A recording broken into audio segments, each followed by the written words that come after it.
Maverick News presents The Rick Walker Show. Defrag your mind.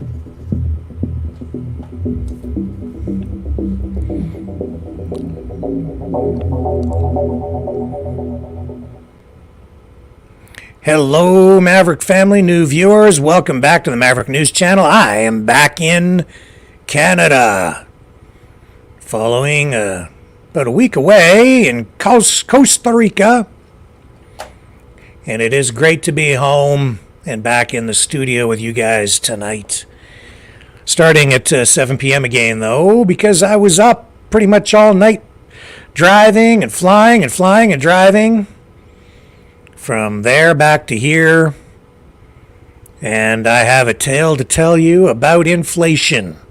It's related to the trip down to Costa Rica. It's related to Budget Day today here in Canada, where Justin Trudeau, the Prime Minister, and his Deputy Prime Minister / Finance Minister Chrystia Freeland are hiking taxes in the newest budget, even as protests to axe the tax continue in various locations across the nation.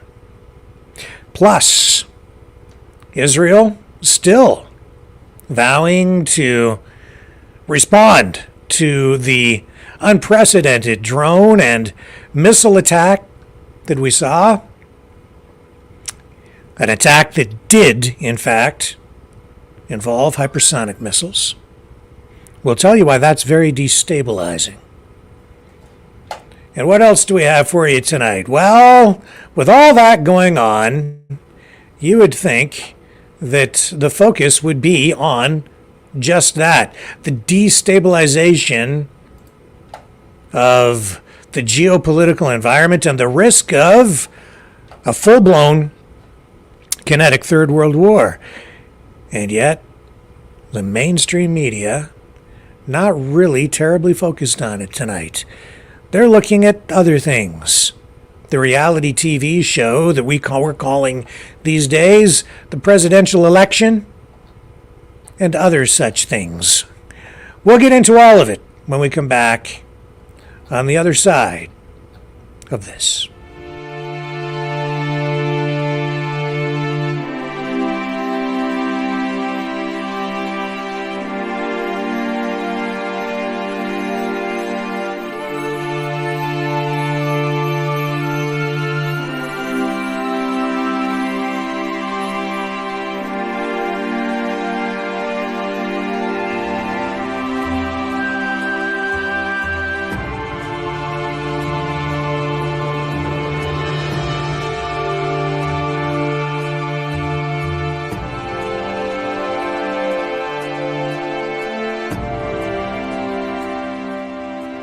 Maverick News. The world is watching.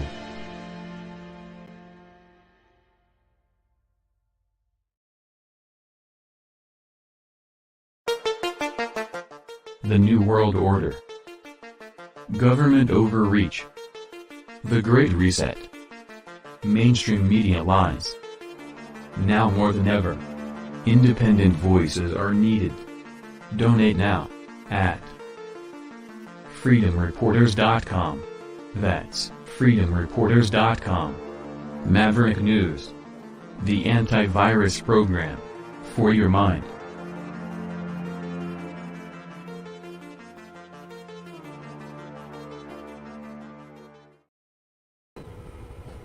Okay, also I should tell you that tonight in Toronto, we are seeing pro-Palestinian protests ramp up. They are blocking railroad tracks. Cops are on scene. We will try to keep you posted on that as the broadcast continues. You're also seeing increased protest activity on the U.S. side of the border as well, with pro-Palestinian activists. Similar kinds of incidents going on down there. Blocking traffic. We saw them block a bridge. Was it yesterday? I'm losing track of my days because of all the traveling that I've done in the last 48 hours getting home. And what an experience it was coming through the airport and customs getting back. I'm going to tell you about that tonight. But first of all, let's talk about this federal budget. You have going on in Canada right now freedom fighters protesting axe the tax. They've sort of grabbed a hold of that Pierre Poilievre Conservative Party of Canada slogan. They've kind of stolen it or used it, or maybe it's the other way around. Maybe it's the Conservatives taking over the freedom movement. I don't know which it is.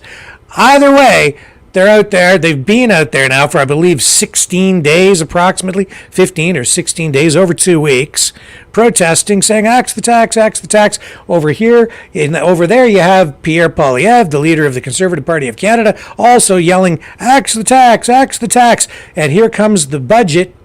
And what do we get? Tax increases. Chrystia Freeland, the Deputy Prime Minister and Finance Minister, serving a dual role, she is trying to buy votes. Her and Justin Trudeau, going after especially younger Canadians, highlighting in many speeches all the problems that honestly the government has created over 8 years of fiscal mismanagement, in my view, and the view of many others, and now responding with a budget where they're going to spend even more money. Much of it aimed at tackling this housing crisis, which I believe the government created, with massive immigration, too much regulation on the housing industry, massive money printing resulting in massive inflation, and an inability to wrestle that to control with the traditional method of using higher interest rates. For they've really got stagflation going on. That's a whole other element to this. But tonight, they still have no projected budget balance in sight. They have even bigger deficits forecast every year ahead than previously projected, now because of this new budget. And this budget, they're calling it Fairness for Every Generation. And they're going to spend an unprecedented amount of money. Overall, the 2024 federal budget includes $52.9 billion in new spending.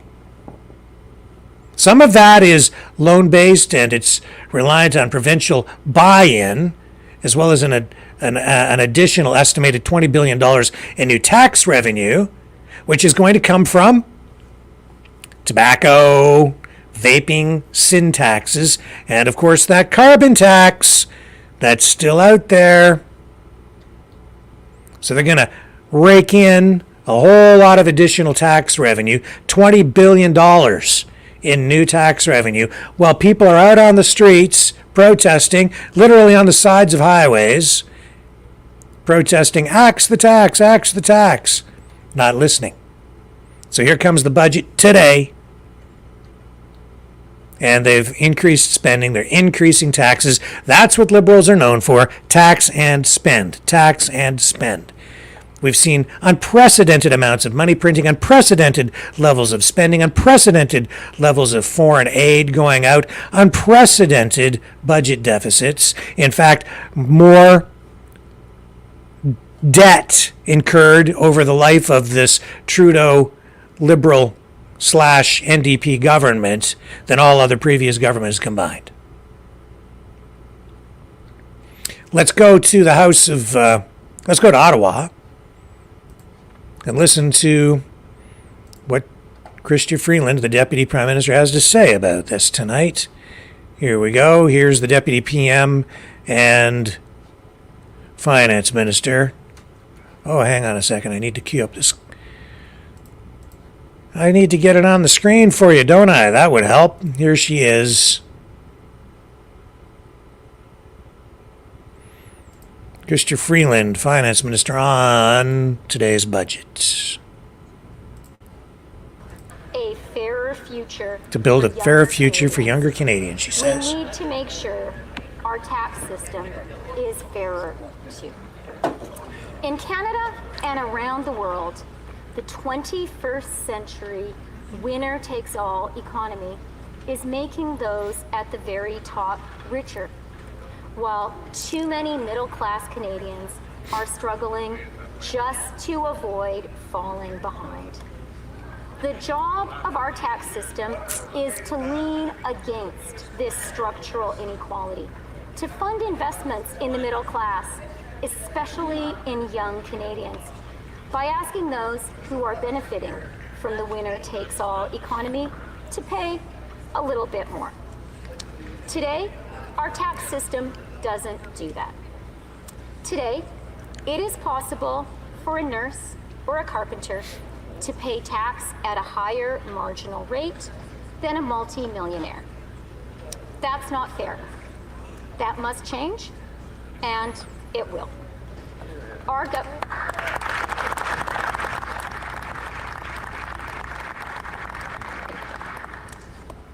government is raising the inclusion rate to 2/3 on annual capital gains above $250,000 for individuals.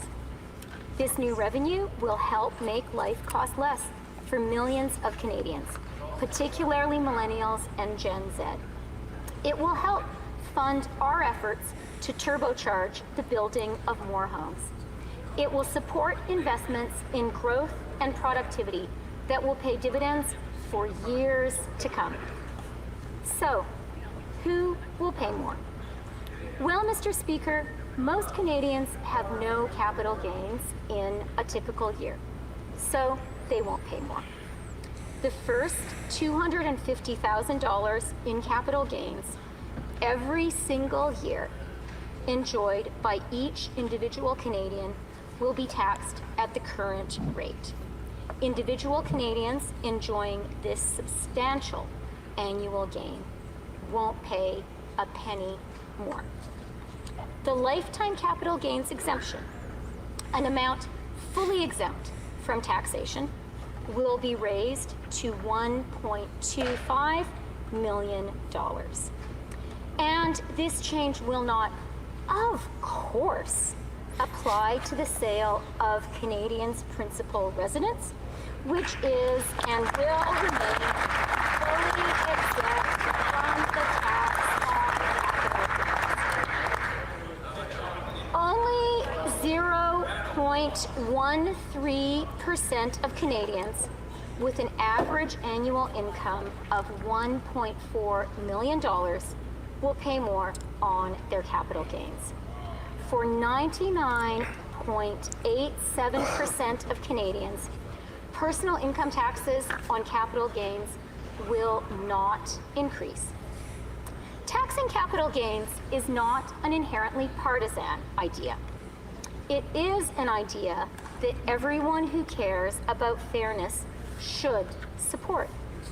In fact, the idea of taxing capital gains in Canada was first broached by the government of Prime Minister John Diefenbaker and his Royal Commission on Taxation, chaired by Kenneth Carter.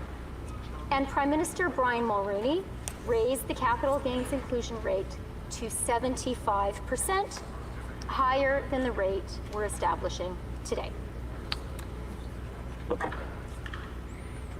Yep. Gulp.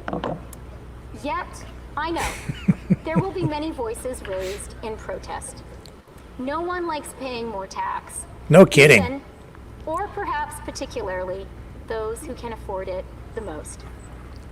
But before they complain too bitterly, I'd like to ask Canada's 1%, Canada's 0.1%, to consider this. What kind of country do you want to live in? A free one, preferably. Do you want to live in a country where you can tell the size of someone's paycheck by their smile?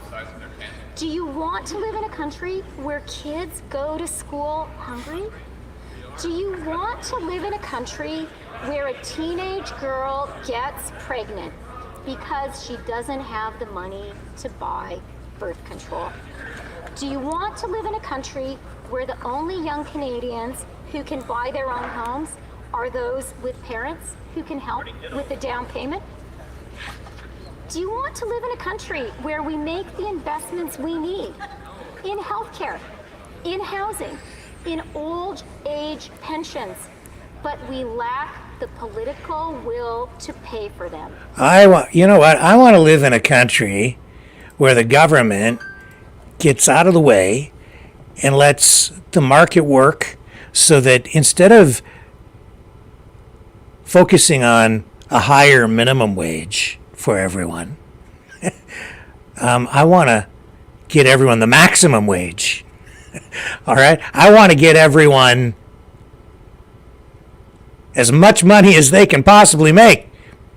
I want businesses to make lots of money so that the people working for those businesses can make lots of money. I want lots of growth. I want a growing economy with low deficits. I want less government spending. I want less foreign aid going out. I want less money spent on wars and weapons. I want lower taxes so that people have more money in their pockets. I want lower prices at the gas pump so that people can afford to go on vacations.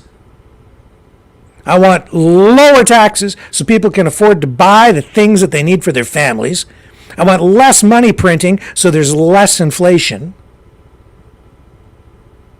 So that when you go to the grocery store, you can afford to buy food. I want less social engineering controlled by government and a more affluent, prosperous economy where more people are raised up by a higher standard of living, so that the government doesn't need to worry about whether a young teenage girl has enough money to buy birth control, because she just will. Because the whole family will have the means to buy the things that it needs to survive. And will be less reliant on government, so that kids don't go to school hungry because the families are affluent enough to buy groceries. So that you don't need more government programs with more government spending, where the government is feeding your kid breakfast at school because you don't have enough money to buy groceries. The government's got it upside down and backwards. They don't understand clearly how economics work. They want to control everything. They want to control every aspect of your life. They want to control the economy. They think that they're the ones responsible for everything, that they should be responsible for everything, especially you. And they want to control you that way. That's my view. That's what this budget is all about. How does a higher capital gains tax get us more houses built at a time when we have a housing crisis and still mass immigration happening, so that we can't house the new people who are coming in, let alone the people who are already here? And we've seen housing prices double as a result of this economic reality, where we've got declining supply, relatively speaking, and increasing demand. That then, what do you get when you have less supply relative to the amount of demand? You get higher prices. Obviously, you have an economic problem on your hands when you've more than doubled the cost of a home, and you've stripped from young people the prospect, the dream of home ownership from an entire generation, where most young people today don't think they can ever afford to buy a new home. So what are they coming up with? A renter's bill of rights. That's renting. They've incorporated a renter's bill of rights into the budget, thinking that's going to help solve the housing crisis for home ownership. But that's not focused on home ownership. That's focused on renting. And this whole idea of helping people build a better credit rating, I mean, there's nothing new in here that we haven't heard over the last few weeks. You know what is new? More spending. You know what that tells me? It tells me that an election is not that far away. When the government ramps up spending, it's usually because they're out there trying to buy votes. That's what Justin Trudeau is trying to do here. He's softening everybody up, getting people ready for an election, cranking it up, because they know that they'll do better at the polls when they're handing out more free money to people, which will ultimately just fuel more inflation. There's no such thing as a free lunch. Here's Chrystia Freeland talking about the housing crisis and what their goal is. Listen to this one and then listen to the uproarious laughter that follows this portion of her budgetary announcement today. Together, we are putting into action a plan to build nearly 4 million homes by 2031 and to unlock the door to the middle class for more young Canadians. Good luck. They're not on track for that, not anywhere near that. And because their policies are so focused on capital gains, for one thing, especially as it relates to real estate and rental income, and rental properties, I should say, that will act as a deterrent to investment in rental properties. That means you're going to get less private investment, which would stimulate more housing starts, more construction, and reduce the supply-demand ratio so that, you see, if people think that they can make money by renting out homes, they will invest in homes. They will even, and because there's more investment going in, because they're buying homes to rent out, you're actually stimulating the construction of more rental properties, increasing the supply of housing. And that investment is coming from the private side. It's not tax dollars. It's not government spending money to build houses. It's private people, individuals, sometimes even just middle-class people who invest in another home that they're going to rent out. It's a rental property. They become a landlord, essentially.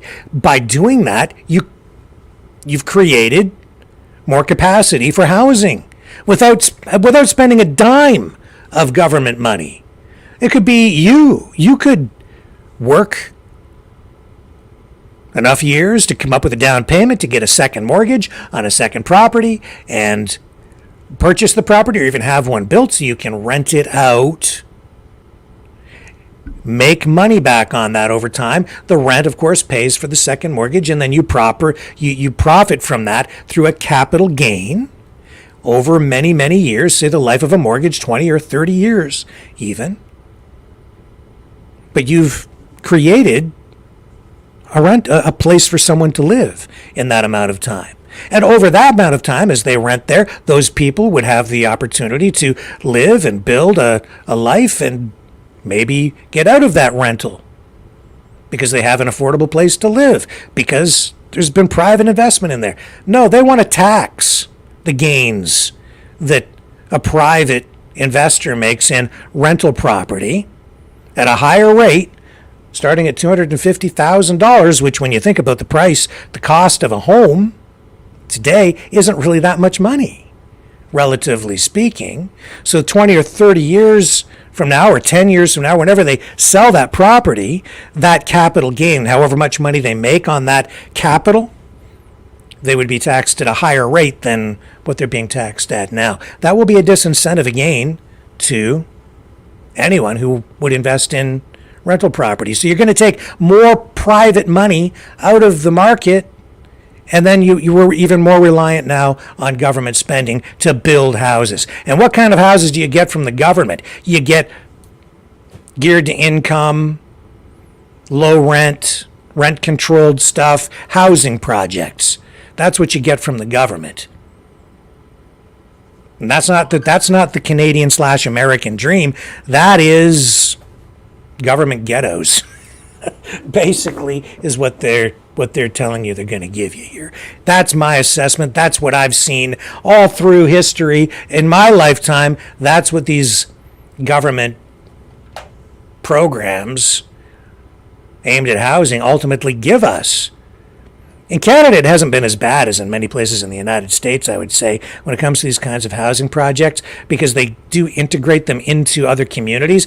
But in some cases, that actually results in lower property values overall in a neighborhood. It's not that bad. It's not a bad overall plan, because what they've done is they take those government housing projects and they put them right into the suburbs, and they mix the low geared to income housing, and they sort of camouflage it so it sort of looks like everything else in the neighborhood, and they put those things right into neighborhoods and integrate them in with where some people are paying and buying their homes, and the other ones are geared to income, where people are paying, less in rent, but maybe don't own it, and they're generally like townhomes and things like that look like other stuff, but it's all government housing. So it's not as bad because you get a mix, socioeconomic mix in those neighborhoods. It masks some of the social problems, diminishes some of them as well, because you get integration between the different socioeconomic classes, if you will.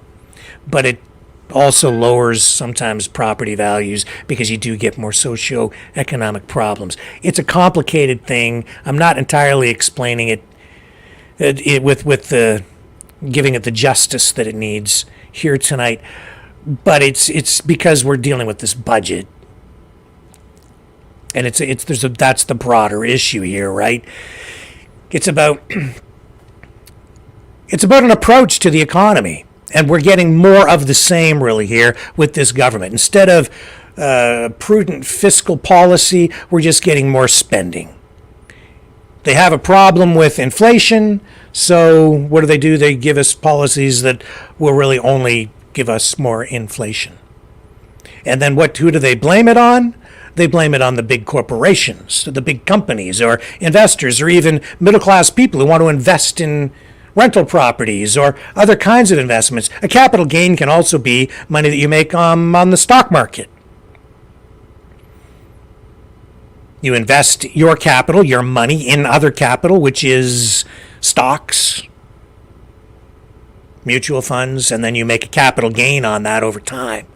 You gain on your capital, you gain capital, and then they're going to tax you on that. So it's more of a deterrent again to investing. When you get into that situation, man, it fuels inflation too, because people just can't get rid of their money fast enough. Like, what do you do with your money? What do you invest in? You don't hold on to it. You put it into other things, wherever you think you can protect your money the best. And these inflationary issues, well, if you're a socialist, you're not going to blame it on money printing. You're not going to blame it on government. The problem's created by government, and you can look at any economic textbook worth its salt. And it's just, this is economics 101. You print money, you give free money away, you fuel inflation. That's the way it works. More of something makes it worth less. You print more money, the money that's out there becomes worth less. Supply and demand. Monetary policy works exactly like any other good out there. I mean, good like a product, anything. This pen. If you make 17 billion pens, they're not worth very much. If you only had one pen with which to write things down, this pen would be extremely valuable. The only writing instrument in existence. It's a very scarce commodity. You increase the money supply, it's worth less. That's what they're doing. They're going to print more money. They're going to give away more free money. And now we've been seeing that, especially during the pandemic, where they gave away oodles of money to companies in particular. I mean, they sit there and blame the big corporations for being greedy. Who got rich during the pandemic? The big companies got rich. Why? Because the Trudeau Liberals and the NDP, run by Jagmeet Singh, who were propping up the Liberals, what did they do? They adopted these policies where mom and pop shops got shut down, big corporate entities and big box stores, they all got to stay open, and they got big government grants, and then they sit there and complain about Loblaws, grocery store chain, and what have they done in recent years? Oh, they gave them how many millions of dollars for refrigeration units? in their supermarkets. Government money, our money. They gave it to the big corporations. Then they turn around, people like Jagmeet Singh of the NDP, Trudeau's puppet master, really. And who does he blame? He blames the big corporations. It's all smoke and mirrors. It's like it's a secret deal like that they have with these big companies. It's like, we're going to give you all this money in the back door through these government programs. We're gonna help you out. We're gonna feed you billions of dollars over here, and then over here at budget time, we're gonna criticize you, and we're gonna say you're not paying your fair share in taxes. So we'll tax you a little bit more over here, but give you a whole lot more over there. And people will cheer when we say we're gonna tax you. And then over here, we just won't talk about that too much. The media might make a little bit of hay with that, but we'll just poo-poo that and just kind of shove it off to the side, not talk about it too much. But over here, Jagmeet Singh, today, he blames big corporate greed for all of the economic problems we've been seeing. And it's Jagmeet Singh who is the tail wagging the dog here, folks. Make no mistake about that in Canada. This is the guy who has pushed Canada so far left, it's coming all the way back around and wrapping itself back up into right-wing politics and economic policies. Some would say economic fascism. Here we go with Jagmeet Singh. In his response to the federal budget, you listen to him. He's going to say corporate greed. Listen. Here it comes. There are some things in this budget that we fought for, that we spent time hearing from Canadians, and we forced this government to deliver. Those include protections for renters. Renters live in constant fear that they're going to get rent evicted or kicked out of their homes because large corporate landlords want to buy those buildings and then evict them. We forced this government to put in place a renters protection fund, something that we've been calling for over a year. And that's going to help people stay in their homes and keep some of those affordable units affordable. Yeah, but it's not housing ownership. Some relief for parents. You'll own nothing. So the kids, when they go to school, can get a nutritious meal with a national school food program. That's going to get because parents can't afford to buy food, plate, save them so money. The government will save you. We also force this government to move forward on covering free birth control, free diabetes medication, and devices. Because people can't afford it because your economic policies suck. We force this government Sorry, to down the cost for Canadians. It's just true. That's some relief in a time when Canadians are really feeling squeezed. We force this government to deliver that. Let's be absolutely clear. This would have never happened but for the fact you Democrats forced the Liberals to give this relief to Canadians, to give a bit of a break. Give it away. Control you. Though. We're concerned about the fact that the Liberals ignored the opportunity to take on corporate greed.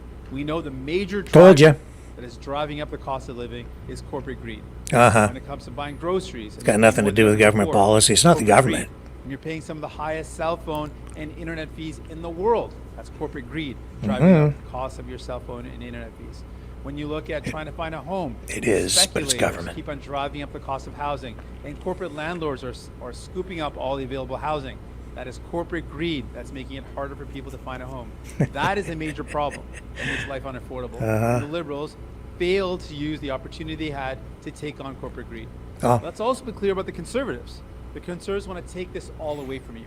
They want to take away childcare. They've been open about that. Pierre Poilievre wants to take away childcare. He wants to take away dental care from seniors. No, he'll give you credit so you can go buy it wherever you want to buy it. He wants to take that away from seniors. Instead of having the government force you to go to a government-run indoctrination center for your kids. And he wants to cut further. He wants to cut healthcare. He wants to cut pensions. He wants to cut EI. He's going to make things even worse for Canadians. But there are some concerns we have in this budget as well. I want to lay out some of those concerns we have. We're concerned about the disability benefit that we fought for being only $200 a month. That is far too little to meet the needs of people living with disabilities. We're concerned that this government has not laid out the plan to address the gap in infrastructure and housing funding for Indigenous communities. That's a serious concern. We're concerned about the loss of 5,000 public sector employees. Serious concern as well. So we've got some way too many government employees, as far as I'm concerned. It's government bloat. And we're going to continue to use bunch our power of overpaid bureaucrats. To fight for Canadians to make Ottawa work for you, to give you some relief. I'll do that again in French, then I look forward to your questions. We'll skip the French because I know our audience is English. Let's go back here. And Average rent in major cities in our country. rent. Apartment They're focused on rent. $1,000 People want to own homes and build equity so you have a retirement. and still have money It left like over to pay the houses and be able to are a retirement fund for a lot of very people. serious concern that people You don't have get that if you rent. just 10, 20 You build years no ago, equity in renting. Further, 40 years ago, Your money people goes could right afford to buy down a the home drain. on their salary, on working one job. And now people working very good jobs, multiple jobs, are saying there's no way for us to even afford rent. After 8 years of far left socialist Specifically economic because policies. The Liberals failed to address the major reason why things are so expensive. That's corporate greed. They did not take the opportunity to take on corporate greed with the wealth tax on the excess Corporate greed, profits corporate greed, of the corporate gas greed. companies. Just keep repeating corporate greed. It's easy to sell that to people, but it's not really true because you're just going to shovel money back to the corporations through the back door. Look how much they've given to the auto companies. Committed to taking on the real cause that is driving up the cost of living. Yeah, it's called money printing.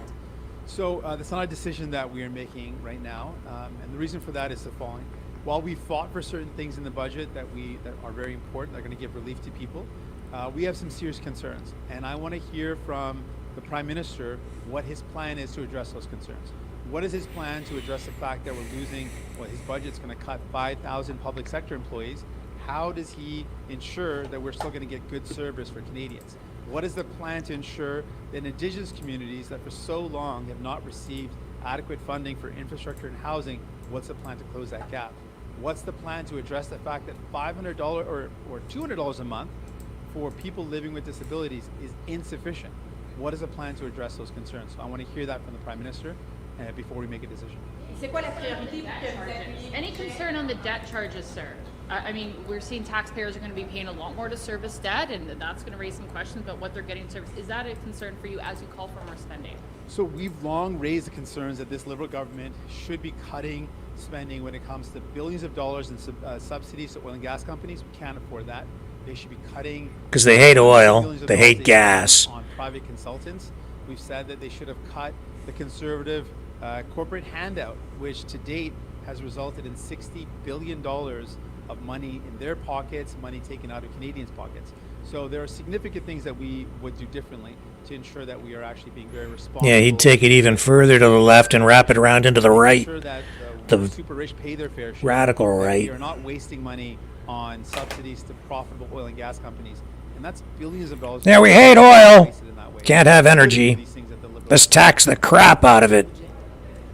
Est-ce que vous allez appuyer le budget comme vous l'expliquez en anglais? Ce n'est pas une décision qu'on va prendre aujourd'hui. J'ai dit que Hang on. We'll get back to English here. I'm going to let him keep talking. pour des libéraux et ils doivent et le Prime Ministre. So I don't know if this budget will pass. I think it probably will, but You listed a couple concerns you have with the budget as it exists. What kind of changes must you see in there to get support from the NDP on this one? Well, there's one contrast that's very clear. While I've identified it again and again, the reason why your groceries are high, the reason why your cell phone bills are high, the reason why you can't afford housing is corporate greed.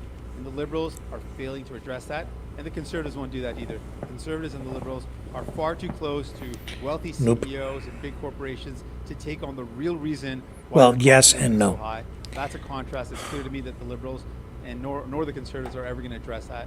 They'll need New Democrats to address that problem. But in terms of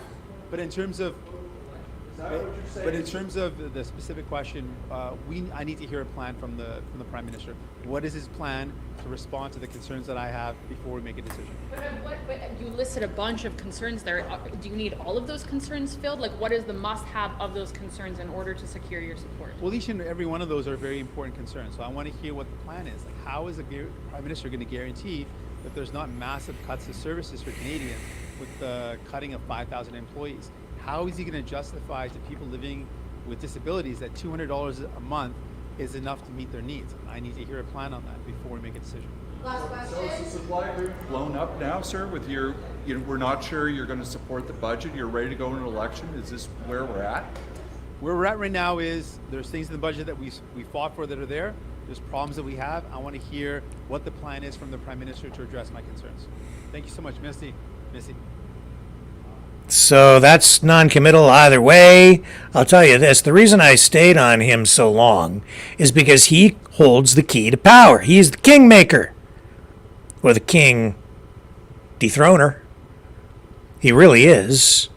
If the NDP votes against this budget, the Conservatives likely will.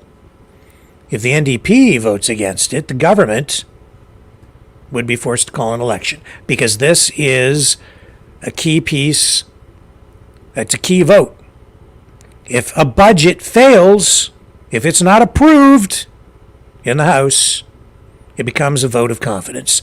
It becomes a vote of non-confidence, at which point Trudeau would lose the confidence of the House, because the government doesn't even have enough confidence, doesn't have the confidence of all the members of Parliament, or enough members of Parliament to pass a budget, which means that the government is then viewed as being somewhat dysfunctional or unable to function properly because they can't get a budget passed, in which case it could trigger an election. So here we go again with the whole vote of non-confidence, or a confidence vote in the House. Could happen. Jagmeet not really being too firm on that one way or the other there, but I know that's what a lot of people want to see. I keep on telling you, an election is probably not that far away. Just hold on, it's a-coming. Justin Trudeau's days are numbered. But see, Jagmeet is the kingmaker or the king dethroner. If he doesn't get what he wants, at least to a larger degree, Trudeau is in trouble. He's the tail wagging the dog. That's why all of our policies have pushed so far to the left, because of the NDP. And I would say that the NDP, as it sits today, is no longer the party of the working class and the middle class. Indeed, what it is it's the party of unions, collectivism, and collective corporatism, supporting corporatocracy. He's kind of being disingenuous in the way that he's portraying the corporate greed. Case in point, you want to talk about cell phone prices? Do you know why cell phone prices are so high in this country? Previous conservative government wanted to allow U.S. company, I believe it was AT&T, to come into, or no, it was Verizon. They wanted Verizon to have their application to set up service in Canada approved. The Liberals, the NDP, and the unions colluded with the big cell phone companies here in Canada to create a whole campaign designed to keep Verizon out of the market. They worked together. The big corporate, government-protected corporations, the cell phone companies like TELUS, Bell, Rogers, they all work together with the unions and the support of the NDP and the Liberals. They all work together. Government, unions, big corporations, all together to make sure that they didn't allow any additional competition to come in from the U.S. side. Had Verizon come into this marketplace, they would have set up additional cell phone towers. You'd have more cell phone coverage, more internet coverage across the country from an American company investing in infrastructure. You would have had more choice from more brands of cell phone services. You would have more retail locations in malls. You'd have more choice online for cell phone service across the country. You would have more competition. As a result, it would have reduced cell phone rates. The big corporations, the big cell phone companies didn't want that. The existing Canadian, although they do have, some outside foreign investment here, they didn't want it because they want to keep the prices as high as possible. We do pay among the highest cell phone rates in the world in Canada because we have very limited competition. We have what is referred to as an oligopoly. That's the truth. You think that you have a choice between Virgin and Bell? Same company. You think you have a choice between Rogers and Fido? It's the same company. They just put different brands on these things, create different packages, and you actually are buying it from the same company. It's just a different brand. They set up different stores, different brands. You go to the Fido store in the mall, and on the other side is the Rogers store. It's the same company. Most people don't realize that. So they create this illusion of competition. It increases cell phone data prices. We pay crazy prices in this country for cell phone services. That's why when I went away to Costa Rica, I didn't use my phone. Because if I had purchased the package, or if I've been paying the daily rates for cell phone service and data down in Costa Rica, back to the Canadian company that I have my cell phone service with, I probably would have had to take out a second mortgage on the house I own, my primary residence, to pay for the darn package. So I had, other ways of communicating with people while I was away, but that's because of the lack of competition. Had they let Verizon into the marketplace here, you would have created more jobs for people. You would have had more retail jobs, more construction jobs, more jobs for engineers and people on the technical side, more call center jobs, more jobs all the way down the line. In addition to that, you would have had more choice, more brands, more services enter the marketplace, and you would have had lower cell phone rates.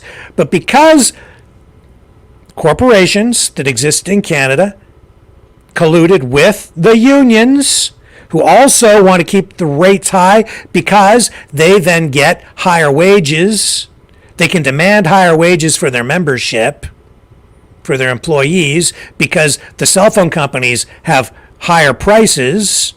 We all end up paying to support the higher wages and the higher union dues that the unions collect. And then the government, or the Liberals and the NDP, supported that campaign in collusion with them. So you get this arm of government supporting all of that, colluding with it, because then they feed money back into the political campaigns of the politicians who support them and get these protectionist policies in place. In this case, it was a total block. No, Verizon not allowed to come in, would not approve them coming in to set up additional services for people. So we get less service, pay higher prices, and then Jagmeet Singh stands up there during this budget and says it's corporate greed. No, it's government, union, and government, so left-wing government, political party greed. That's what it is. The Conservatives wanted more competition at the time. That goes back a number of years. That's not directly in this budget, but we're still feeling the effects of that today, and we still don't have any of that outside competition. Very limited, small levels of competition from outside investors from other countries in that regard. And that's the truth of the matter. And people don't understand it. They don't see it. They're not even aware, in most cases, that whole saga unfolded. And that's just one industry in this country that is all skewed, distorted, price distortions. That's just one. You want to talk about milk? You want to talk about the price of corn? You want to talk about the price of all kinds of commodities that we pay higher prices for above market rate at the grocery stores? That's because of government policies, not because of corporate greed. Corporations, you know what a corporation is? A corporation is just a collection of people, investors. It's you, it's me, it's where people put money because you have rising inflation. So rather than put it in a bank account where the value just goes down, people invest in the stock market because they're hoping to make a higher rate of return. You then become a part owner of that company. It's a corporation. A corp is a body made up of many people. It's us. It's people. Now, yes, there are, these big, no soul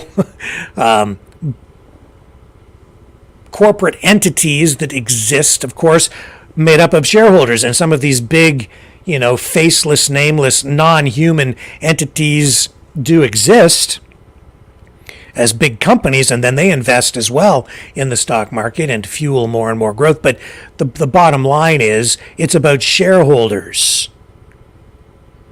And it's easy to demonize these big companies. And the big CEOs, they get paid too much in many cases, no question about that. But again, that's all because these big corporations, while the government may demonize them, Jagmeet Singh may sit there and say it's big corporate greed, it's just a dirty deal that's being made. He gets to criticize them because he's paying them off over there. And then it comes back full circle, and then they get paid off with government grants and other kinds of subsidies so they can build an expansion onto a factory so that they can create more jobs that we pay for. And then the deficits go up, and then we get record levels of debt. That's what goes on the left side. It's all smoke and mirrors.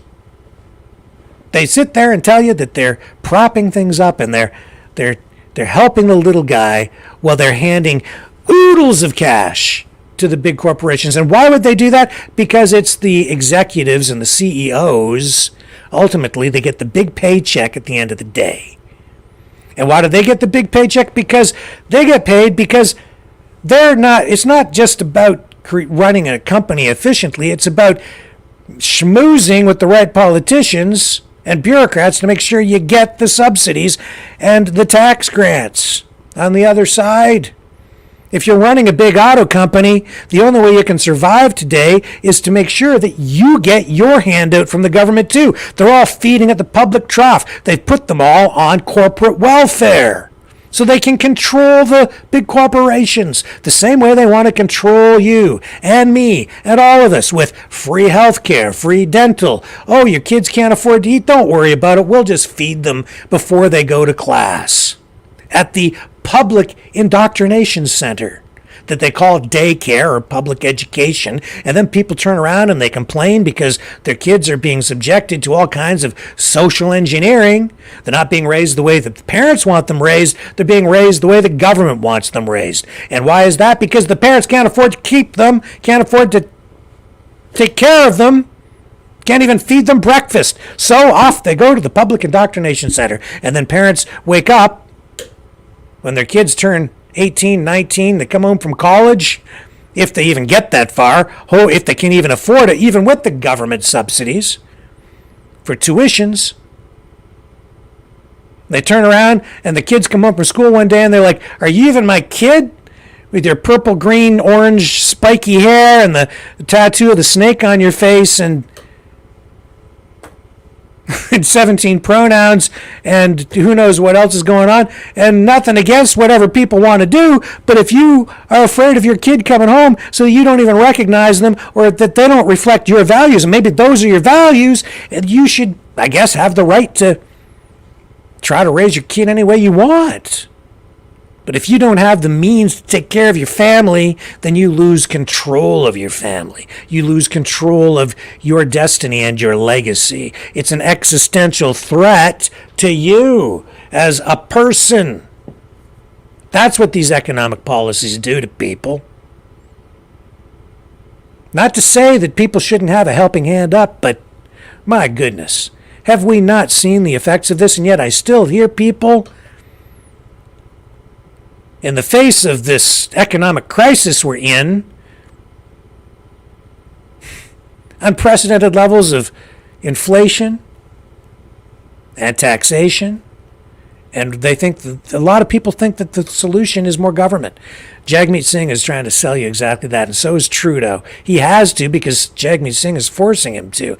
I'll tell you this, we probably would have been better off with a majority Liberal government rather than this minority coalition government marrying the NDP with the Liberals, because the NDP is the architect of a lot of these policies. And when Trudeau doesn't go far enough, Jagmeet Singh forces his hand just to retain power. That's why you're getting all these ramped up social programs and this, I'm going to call it what it is, misinformation on economics. I'm going to call it miseconomics, diseconomics. It's actually a lie, is ultimately what it comes down to. It's a lie. Just like, you think about it. They promised everybody a higher minimum wage, didn't they? $15 an hour, blah, blah, blah, where depending on what province you're in. And they jack up the minimum wage, but what happens? They give you the higher minimum wage, but then you got so much inflation that it just ate up all the gains that people made. It didn't make a difference because they didn't get corresponding economic growth. All they did was force the employers to pay more out, but there's no corresponding growth because the economic policies stifle growth. The only way you're ever going to get truly higher wages and build more wealth for people is through economic growth. Economic growth. More abundance of things. Even if prices come down, the standard of living goes up because affluence is about standard of living, not just about a number. You can make people think that they're richer by inflating the economy. The price of a house has more than doubled under Justin Trudeau's watch. But people are actually further behind, even though the houses are worth more. Because even if you sell your house, you have to go buy and get some other place to live, but it costs so much to live that you're no further ahead.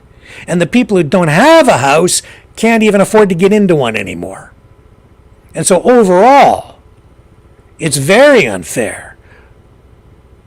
It's creating massive economic disparity between the have-nots and the have-yachts, as Pierre Poilievre would say. And it's very, very true. I mean, you're very fortunate, I guess, if you already owned property and maybe a rental property, and then along comes this socialistic economic policy and this massive money printing and inflation. And so I guess maybe if your property relative to the cost of other goods and services inflated, and I think real estate sort of did in that sector, you could make a little bit more and then sell that off and then get your investment back and you'd have a capital gain so that you would actually end up, maybe pretty substantially further ahead, but you already had to be in that position. If you're trying to get into it now, the market's prohibitive for you. Costs way too high. This is a devastating economy, and this budget really hasn't done anything, in my estimation, to address the issue of home ownership, which is really at the core of a lot of the problems that we're facing here. This is a housing crisis that we are in, an economic crisis that is predicated on monetary policy that has resulted in massive inflation, and a housing crisis as a result of massive inflation, increasing demand for housing, while economic policies are stifling construction. I could go on and on and on. I don't need to. All you need to do is just wait and see. I'm going to come back and tell you I told you so. Unfortunately, a year from now, when they get to the next budget, and I'm going to say, see, I told you. And in fact, I can point back and say, see, I told you we were going to get massive inflation because I called it a long time ago. As soon as they started to ramp up that money printing machine, called it all the way down the line. Not just me, a lot of other economists that I've paid attention to. It's just, you want to talk about natural law, that's what natural law is. The law of supply and demand. You can't escape it, no matter how much the government tries to pretend they can. It's just not true. We'll come back. We'll get into other news on the other side.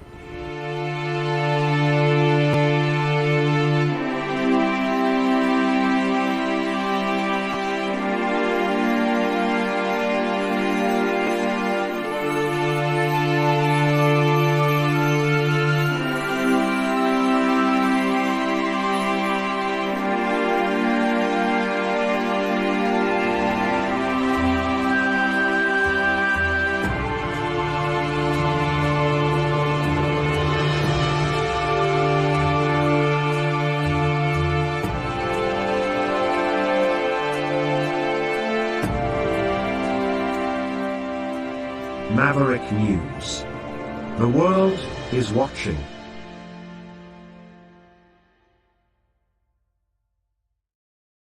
Just looking in the chat here and Raging Against the Machine says, what if we joined Russia, LOL? You know what, man?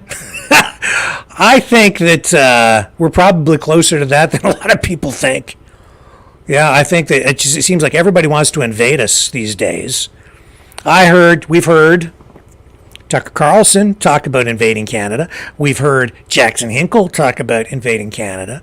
Hands off my country, Jackson, okay? And now I'm hearing Tim Pool has even said it. Do you think that's all an accident? No, I don't think so. I think they're teeing us up. It's like foreshadowing. So I think we're closer to that than people probably realize. Now, I know that they're talking about the United States doing that, but I think that's because other countries have designs on taking us over as well. I think that's kind of the truth of the matter, because we have a lot of resources that people want. And I just too much talk about it for it to be random or a joke anymore. I think that we're actually in play, because we are in a third world war, and I think that you have countries like China also trying to exert massive influence here, and taking over the country does not necessarily mean in 2024 bringing the military here in order to take over the country. You don't do it that way in 2024, and certainly not a country like Canada, and you wouldn't do it that way in the United States either. You know how you do it? Information warfare, propaganda, influence over institutions like educational institutions, government bureaucracies. It's agency capture, where you basically infiltrate and take over time. Undermine confidence in the government. You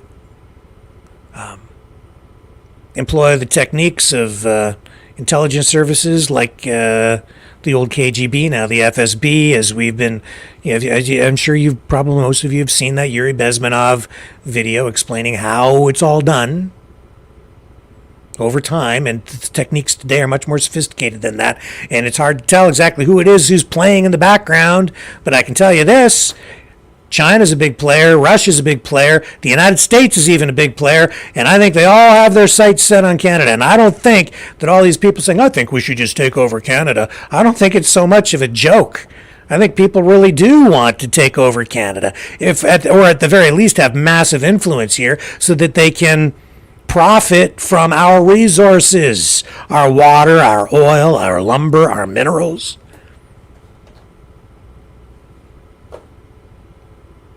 And you're seeing that in the foreign interference inquiry that was taking place, that's now wrapped up. I mean, all the information is right there. And I've been reading intelligence briefings also explaining how foreign governments are directly involved in a lot of these affairs. And probably even, I don't think our sitting government, even the Trudeau Liberals, maybe they are. Maybe they're just turning a blind eye to some of this, if you know what I mean. I don't think they're taking it nearly seriously enough. So I see these comments in here, and it sounds like a joke, but it ain't a joke. In fact, somebody sent me, and I won't even tell you who, sent me a link to a video about Hollywood and the Jews and, the Jewish influence over Hollywood, it's all true. A lot of Jewish producers and directors and so on, and the way they established Hollywood, not exclusively Jewish, but certainly a big influence there. But, a lot of that today is a bit of a cliche that isn't true. Or not even a bit, it's a big cliche that isn't really true. And case in point, China has a massive ownership stake in Hollywood today, in the big movie studios, in media. In fact, I can show you. I'll just bring it up. I didn't mean to talk about this tonight. You can Google this stuff. How much Hollywood studios does China own? I mean, they own a majority stake in Disney. I know that. Today, they've been investing, especially since they're, being included since about 2001 into the, the Western economic system, and they've grown and grown and grown, and they've been very good at it. I mean, here, just take a look. 12 Chinese-owned media companies, AMC Theaters, Legendary Entertainment, Dick Clark Productions. See if we can get a little... Here's one right here. Here's an article. You can find all this information. It's not hard. And it's true, just a lot of people choose to ignore it. They'd rather focus on the cliche, the trope, saying, oh, the Jews control everything. No. A lot of foreign influence. Sony Corporation owns big stakes in studios. And there are big reasons for that. A fire hose of Chinese investment has been flowing into Hollywood for the last few years as Middle Kingdom firms have scooped up production companies and theater chains by the billion.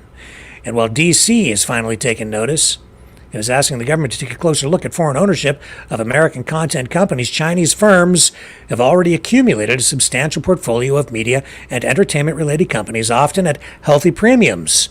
And Hollywood isn't ready to look that gift horse in the mouth. Wanda, a real estate and entertainment conglomerate owned by China's richest man, Wang Jianlin, made its first Hollywood splash in 2012 when the company paid $2.6 billion for AMC Entertainment, the parent of AMC Theaters, the second largest theater chain in the U.S.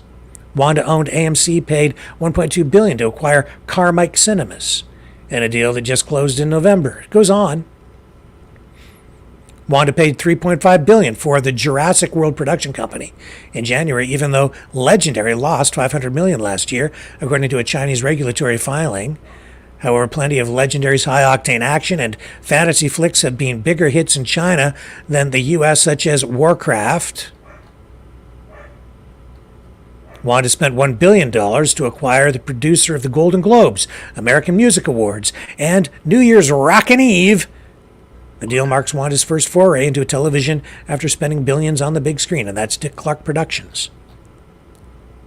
Who would have thought Dick Clark Productions ended up being owned by or controlled by Chinese investors? Honey Capital, I Am Global, Studio 8, Dichotomy, Disney, Cirque du Soleil, Riot Games, goes on and on and on. Why do they do that? I bring that up because, you see, you control media. You can control, really, the culture of a country. You control the culture. You control the country. You control the messaging. You control everything, man. You control the way people think, attitudes, social engineering. Tell me about it. Tell me about it, man. They're doing all that through Hollywood, through television, through the internet. And they're doing it in all kinds of industries. Academia, agency capture, corporate capture. This is how you take over a country, right? You think you think other countries are going to show up here with tanks on the border and armed soldiers? No, they do it in soft ways, through influence. They do it through culture. That's why it's so important for any political movement to actually have culture. Music, theater, Shenyun. We had, an interview the other day with a representative from Shenyun, right? Talking about culture before the Chinese Communist Party. Speaking about that here on the program, they're using theater to promote a message of culture, but it's also very political. That's why, maybe you agree with this group, maybe you agree with that group, maybe you like communism, maybe you like something else. But whatever it is that's out there, whatever people are trying to promote, it's always done through culture. And you control that. You control Hollywood, man. You control everything. Because even during World War II, the Hollywood machine went into overdrive and they started producing all these very patriotic movies to push the war effort, right? Same thing goes on today. It's just being done in, I'd say, even more sophisticated ways through the internet, through pundits, influencers, people who, if you don't think that some of these guys, not all of them, but a lot of them, if they're on this side of an issue or that side of an issue, you know, why? Why are they choosing this team and that team? It's because they're on that team. It's the way it works today. Are you getting it? That's why you should take it all with a grain of salt. Especially if you see somebody taking an extreme position on something, on any particular social, political issue, even the wars.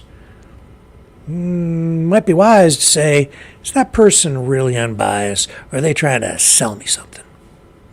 Is this movie, this Top Gun movie, is that really unbiased? Like, they're trying to sell me. It's propaganda, is what it is. And you'll notice, actually, that Chinese villains have largely been removed from Hollywood flicks. And that's because of all the Chinese money that's flowing through Hollywood. Is it wrong?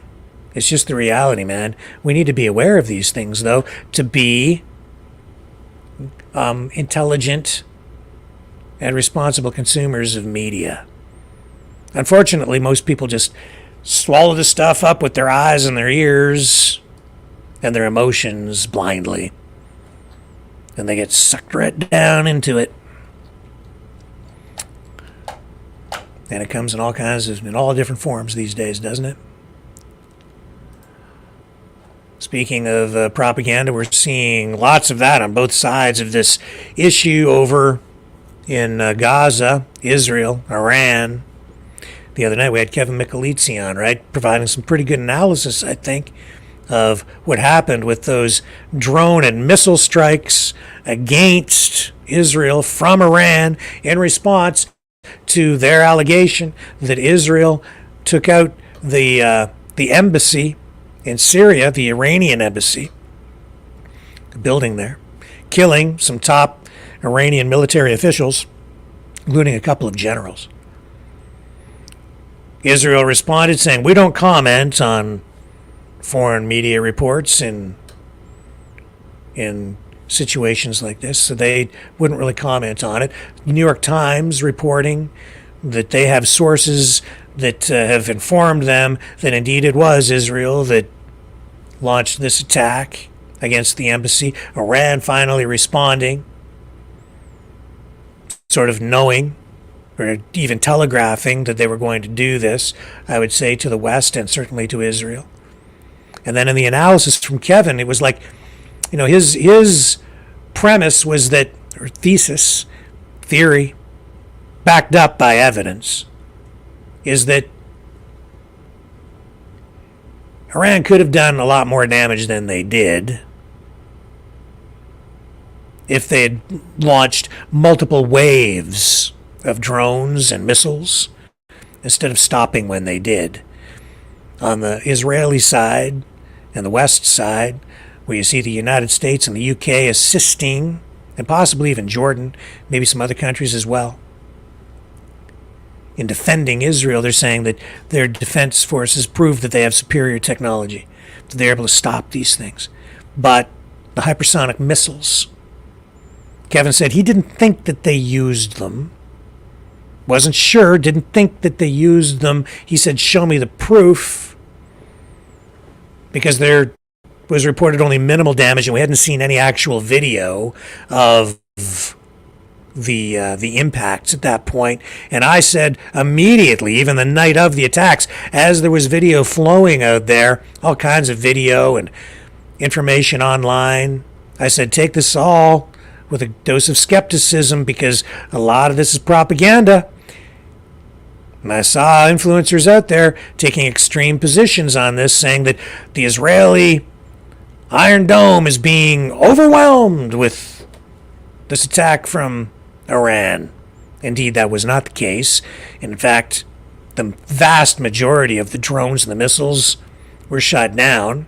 But there is now evidence and an admission even from the IDF on the Israeli side that some hypersonic missiles did get through, which is a big concern. But Kevin didn't say. I have to back him up on this because, well, he said he didn't see evidence yet of hypersonic missiles having been used. He said, "Show me the proof." Now we have the proof. So I think his assessment's still probably pretty darn spot on. And I think, yeah, Iran probably could have done more damage if they had launched multiple waves. But, these hypersonic missiles, very destabilizing in the overall scheme of geopolitics, creating a lot of instability because, it's very difficult for the West to defend against these things if they're able to at all, because they are so fast. They travel at Mach 5 or faster using new technology, new materials that at that speed conventional materials would just melt because of the friction. But they've got this figured out, and it is a real thing, and they demonstrated this. They have used them in the conflict in Ukraine, but this against Israel further illustrated the capabilities of these weapons. And we did see the damage. Israel saying that the damage is really minimal, and it was inflicted on an airport primarily. I have actually a graphic here to show you if it was loaded up. I believe it was. Yes, here it is. This is what was used. These are drones. These are the weapons that were used to attack Israel Shahed drones, the IMAD, and the Pave cruise missile. And hypersonic missiles.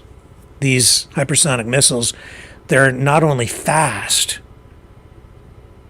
so fast that they're difficult to detect until just the last moment, they're also maneuverable, which makes it very difficult to track and determine exactly where they are going. And in that regard, they are very destabilizing.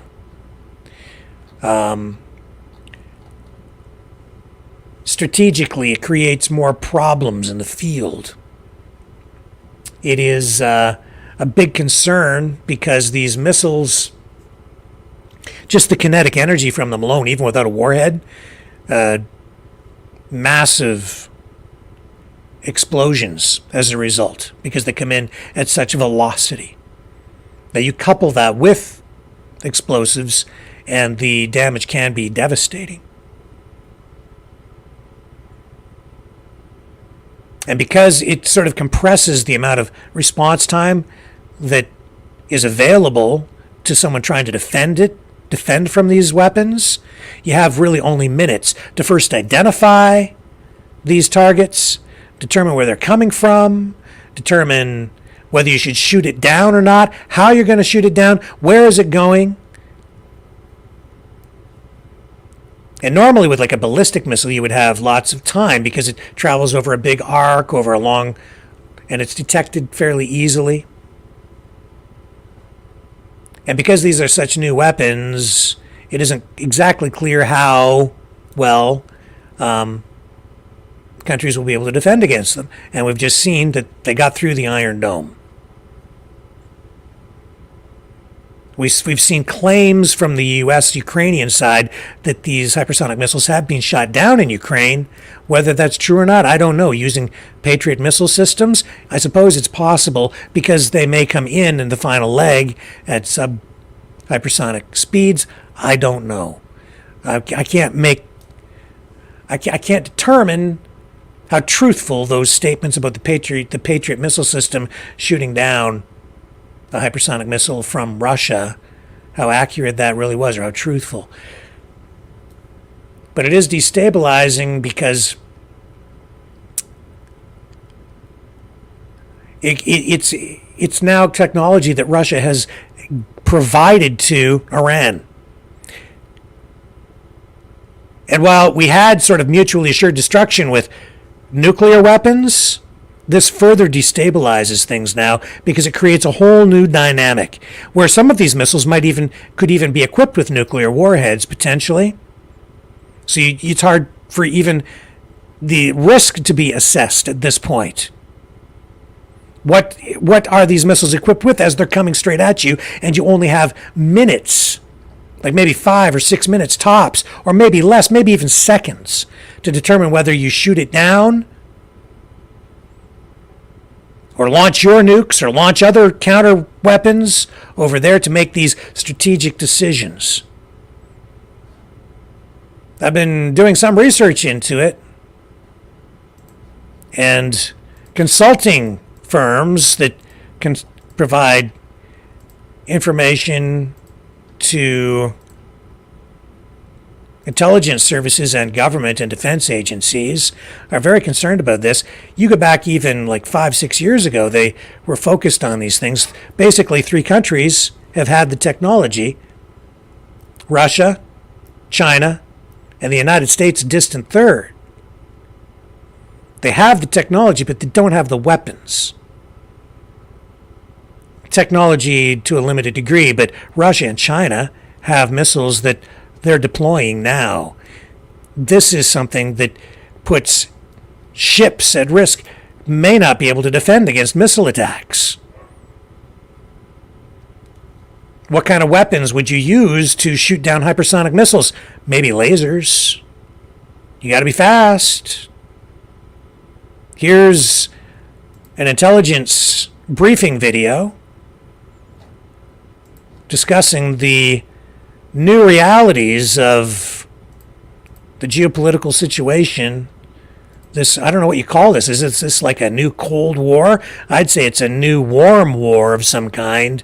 A new kind of arms race that we are now involved in real time, and it's happening while we are actually at war. Check this out. Most countries use some form of what we call an OODA loop when they're making decisions about whether to respond to a threat or not. You observe a threat, you figure out where it's coming from, then decide whether you need to respond, and then act on that decision. How are you going to shoehorn all those steps into 6 minutes? There are 2 implications here. The first is that people will become more trigger happy. The compressed time frame to make a decision makes people much more likely to want to be the first strike as opposed to the second strike, because you can't preserve your second strike capabilities. The second implication is that if you can't defend against a decapitation attack, then you have to devolve command and control of your weapons into the field. To the military rather than to the national leaders. That runs the risk of an accidental strategic war. Another possibility is to disperse your strategic weapons. That runs the risk of the weapons being seized by terrorists. Another possibility is to go to a strategic doctrine called launch on warning. And finally, you can just decide in a crisis that there is going to be a full-scale strategic conflict, and you strike first. None of these options is very good.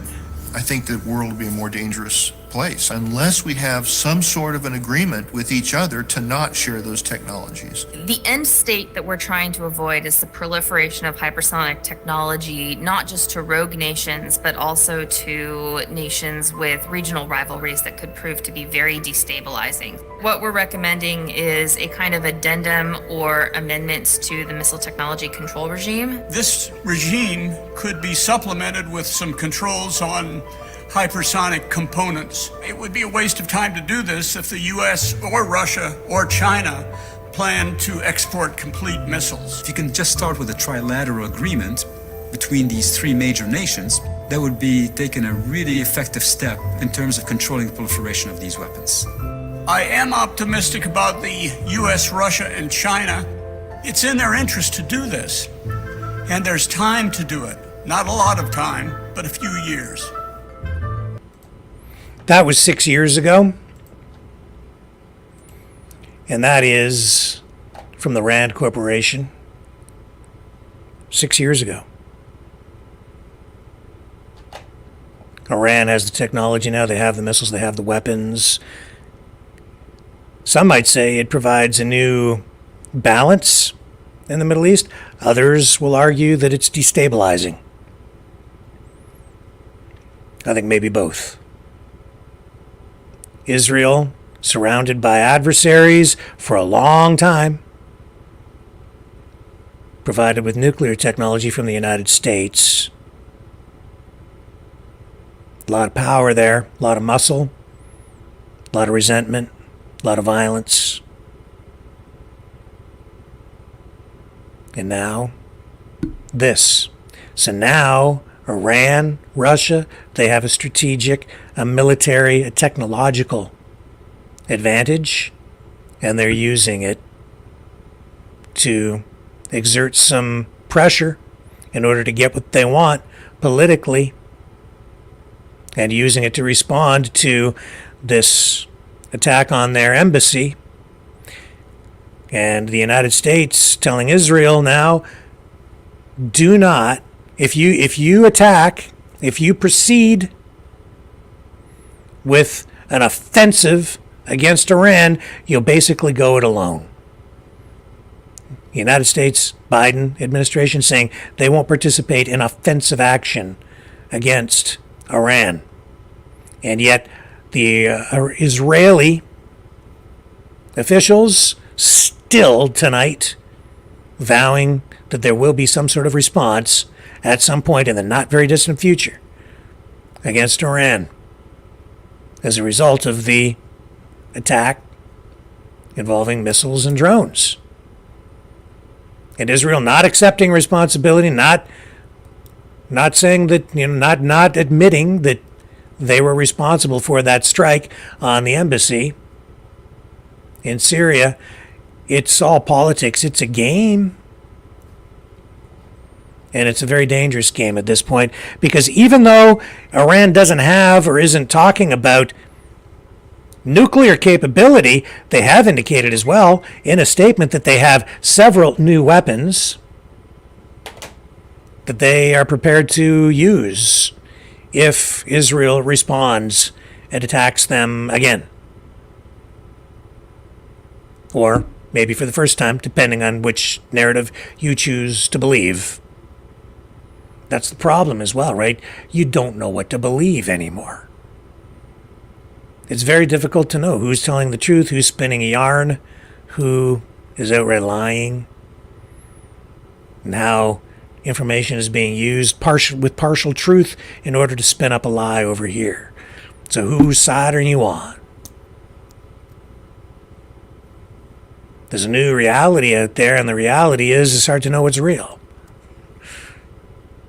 At a time when it's probably more important to be able to determine what's real than ever. But how do you even know what's real when, people keep saying we need to learn from our history and so that we don't repeat it. But what I've seen, especially over, say, the past decade, is our history being rewritten.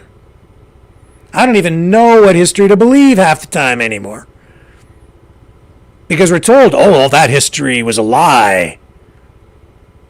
And now we've got, the current history that we have is anti-colonialism, occupation, neoliberal, wokeism, identity politics, with the old colonial figures being torn down, the statues coming down, streets being renamed, our culture being shifted and changed because our history is being rewritten. And now we're supposed to, adopt this new reality based on the new history, because we're told that the old history was a lie. Everything the government's telling you a lie. These people are telling you a lie. Everybody's lying to you. I don't know. Maybe what it comes down to is just trying to figure out what's right and wrong. But even there, it's difficult when you're living in a secular society and we don't have a moral compass anymore by which to gauge or direct our actions. We're in a very dangerous place, an unprecedented place, I would say. But somehow we have to figure things out, and I think it's going to come down to what's right and what's wrong, what's moral and what isn't. And the history, I think sometimes, I've said this before, you can learn from history so that you don't repeat it, but it seems to me like a lot of people are determined to repeat it. And the real key to not repeating it is to, at some point, be prepared to let history go. Let the wars end. Stop reaching back into the past. Because as you do that, you're just rekindling emotions and reopening wounds that in many cases have never really ever healed. We got to find some way to move on. I'll be back.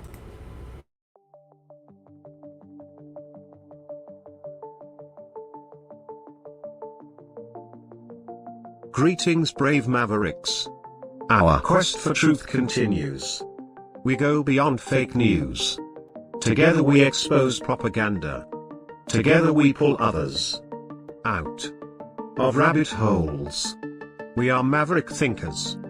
We are all unique individuals, defenders of individual rights and freedoms, credible, trusted, grounded in reality. Maverick News, Maverick News. Defending free speech, free speech. Donate at freedomreporters.com. Do it now. Tomorrow may be too late. Maverick News. The world is watching.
Maverick News.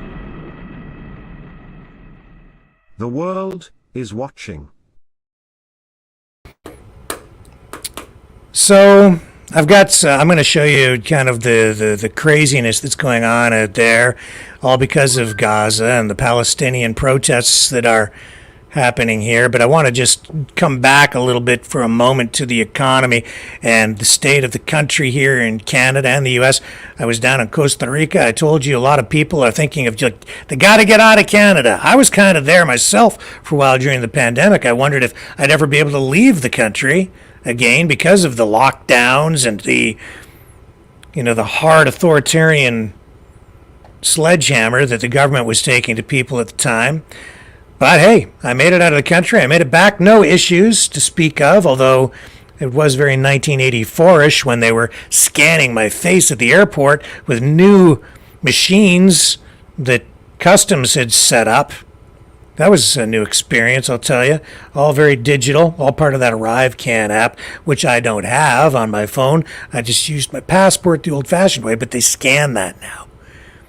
But is Costa Rica really more affordable? Is there more freedom down there? I have to say, I resented what happened to me at the airport there as I was leaving. I really kind of felt like I got hosed. I'm going to be producing some more material about my experience down there to share my information, the information that I was able to come up with to determine whether people really should move out of Canada and go to a place like Costa Rica to find more freedom and maybe a more affordable place to live. Well, in this particular case, in this one instance here, as I was leaving the country, I'm here at the airport in Costa Rica, and I'm waiting for my flight with my family.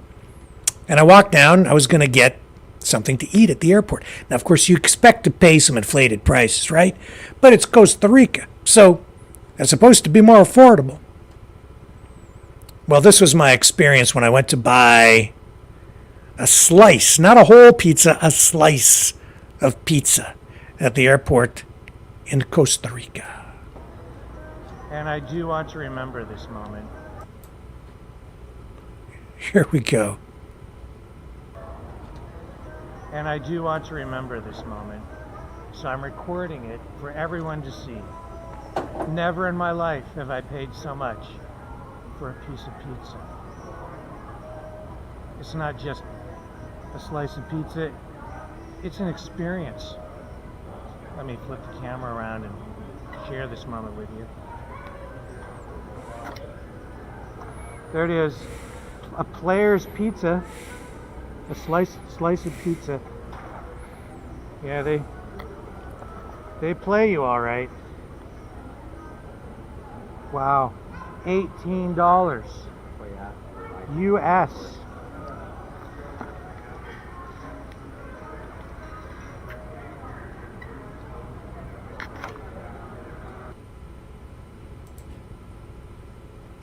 $18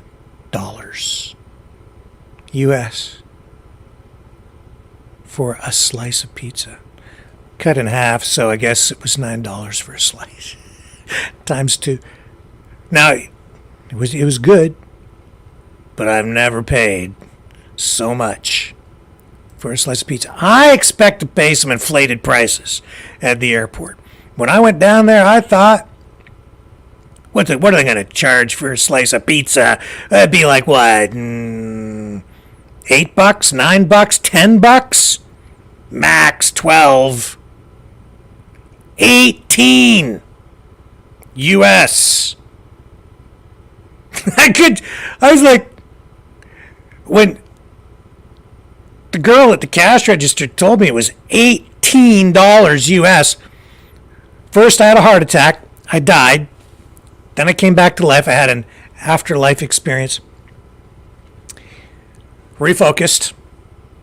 And I was like, I shouldn't pay this. And then I thought, no, I should. I'm going to pay I'm going to give her the two tens.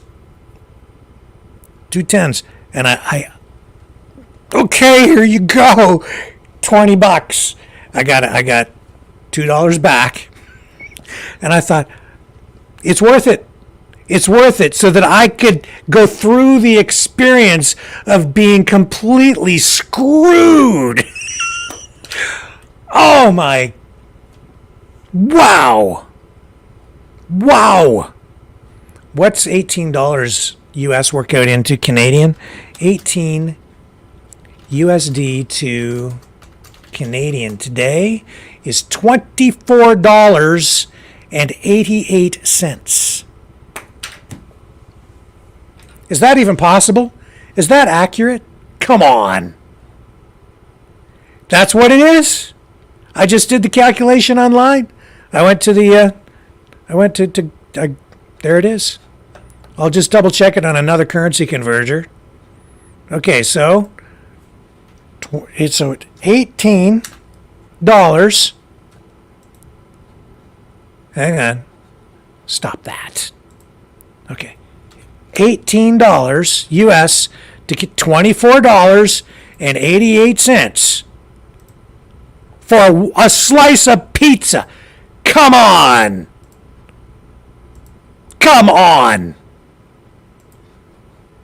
Here, I'll show you. This is xe.com. $24.88 Canadian dollars. Can you believe that?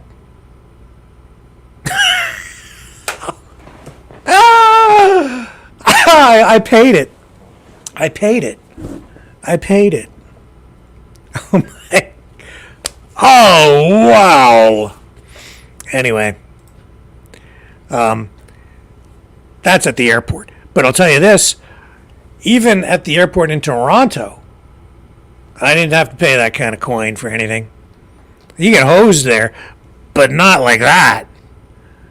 Plus, you have to pay, I think it was 35 US to leave the country. They charge you an exit fee. If you don't pay them $35, you ain't leaving. Oh, man. Yeah. Oh, what an experience that was.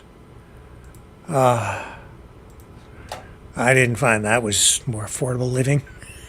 I did not find that. Urban Angst says A&W Teen Burger is almost $10 Canadian, no fries. Is that right? Is that right? I'm not surprised. I am not really surprised. It's coming to that, isn't it? Yeah. Yeah. Yvonne says Rick is still. I didn't eat anything else all day. That was actually in the morning. I'd been. You can tell I'd been up since early. I didn't really get any sleep. And there I am at the airport, and I'm going to go get some pizza. I finally got through all the, the security and everything, and $18. And Yvonne says, yeah, I am hungry. I was hungry because I didn't eat anything from that point until I got all the way back home in Canada. Actually, I stopped partway home because I was too tired to keep driving overnight. Ragin says, I usually take something from the hotel, resort, or Subway. Yeah, I should have gone to the buffet and loaded up and stuffed the stuff in my carry-on or something. But anyway. Yeah, and Urban X says, exit fees are my favorite. Yeah, I know. It's like, you ain't leaving, pal, unless you pay. Pay the ransom on yourself. Yeah. Yeah, it is actually good to be home. And I don't think Canada charges anybody an exit fee. If you want to leave, I think you're just free to leave. Like, I'm not aware of Canada charging anybody an exit fee. So that's something they also do in Cuba. I have been to Cuba as well. And Alonso says, hey, Rick, it's a war on proles? Proles? What's proles? Proletariats. He went to Canada. Shaunavision says he went to Costa Rica and is back in Canada. That's right. Yes, I did. In case somebody's just tuning in, I did go to Costa Rica, and I just got back today. I just got back. And here I am sitting in the chair again, doing the thing with you guys. Yeah, Sandy says, glad you're home. I'm glad to be home, Sandy. How was it? I was asked. Well, Costa Rica, an interesting country from what I saw. I did talk a bit about it while I was down there, and I'll have more to say about it in the nights ahead. I shot some video while I was there. I'll share some of that with you, and a bunch of things that I found there. I found that they have $18 pizza at the airport. Not that I'm fixated or bitter about it or anything. Holy smokes. Yeah. Nice beach. Water was nice. It was warm. At times it got really windy. And I'll get into whether I would actually want to move there on another broadcast. We won't get into too much of that here tonight because we have to talk about other things like these protests that have been going on in Canada and the U.S., these pro-Palestinian protests. Now here's the Kennedy Expressway at O'Hare International Airport in Chicago. Blocked. Pro-Palestinian protesters. This is ramping up, folks. It's getting serious. Very serious. Let me show you what's going on has been going on. This is just this is a pretty fresh video. Here we go in Chicago at the airport. No traffic's bad when people are literally sitting on top of their cars and walking to the airport. Because they're blocked. Oh, there's a protest. Uh-huh. That's annoying.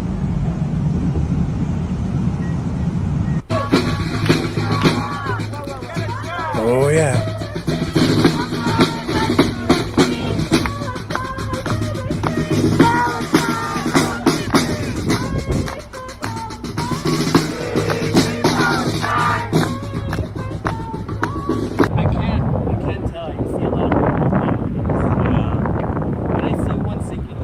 There's a lot of people walking right now. I think I see you at the gate. And you have a backpack. Is it gray? So there's that. There's that. And then we've got similar kinds of things happening in Canada, right here on the home front. Karim Assad out there doing her thing. Let me share just a little bit of her work from today. These protests, I mean, in a way, I was, somebody said to me, why do you cover more of this stuff? And this is real news. And I'm kind of like, well, yeah. But at the same time, it's like, it's not just so much that it's news, it's just Tuesday. Just a normal Tuesday in Canada now because you've got this going on. More protests. Protesters dressed in black bloc during railway blockade at Dundas and DuPont. This is in Toronto. This is what's going on. Pro-Palestinian protesters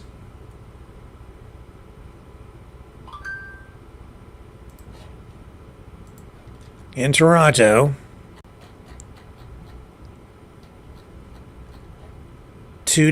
tonight, blockading railway crossing, and we also have police now showing up.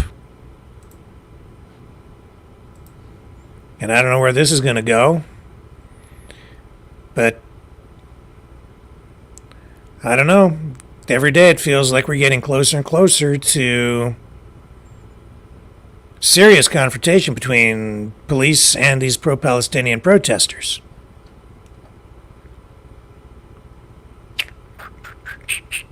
Depends on which side of the issue you're on. Whose team are you on? Are you in favor of the cops going in and doing something or not? Are the cops using a heavy hand would they be using a heavy hand clearing the protesters off the railroad tracks so that they stop blocking trains or highways, preventing people from getting to airports? Or are the cops being heavy-handed? Is it better for them to do nothing? Where are we at with all that? I don't know. Depends on which team you're on. The people are always against the cops taking action if it's a cause that they're in favor of.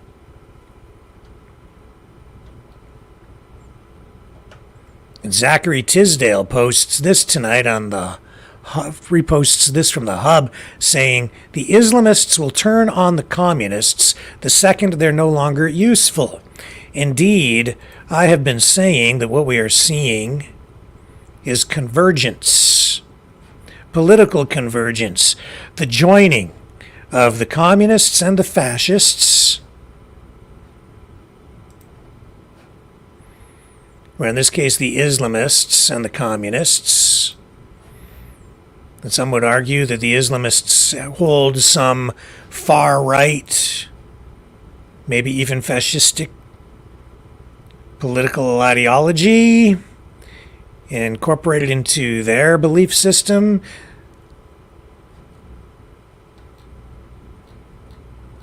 That's where I come up with the communofascistic, communofascists. Indeed, that's what we have. That is what's going on right now. But is that an alliance that ultimately would hold? I don't know. This was, again, this is a video imagery from Kareem Assad, again, out there doing her thing. As always, doing a great job covering these protests. Toronto.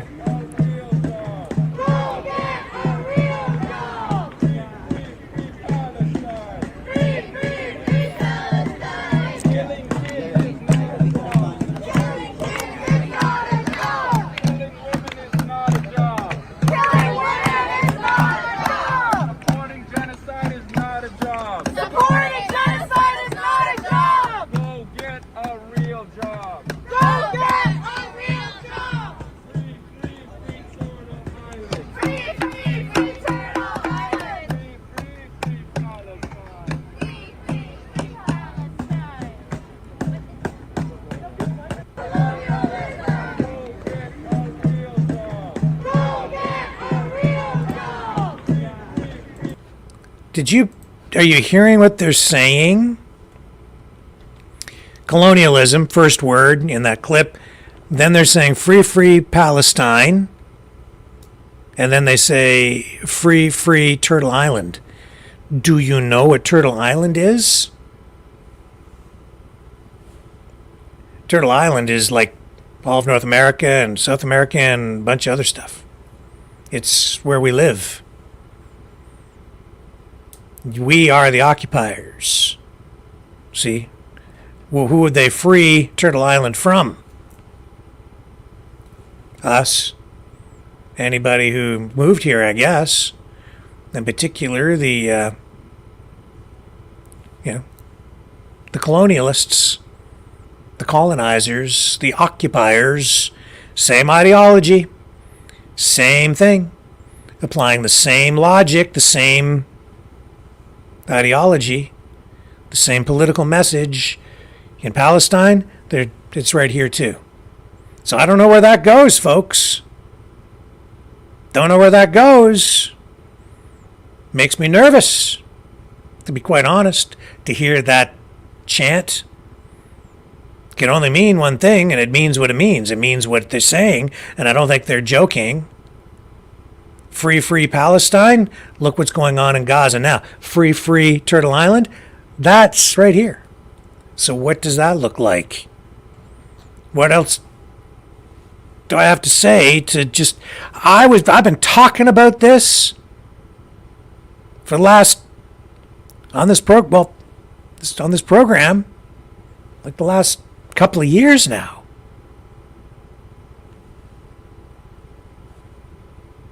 You better come up with a solution.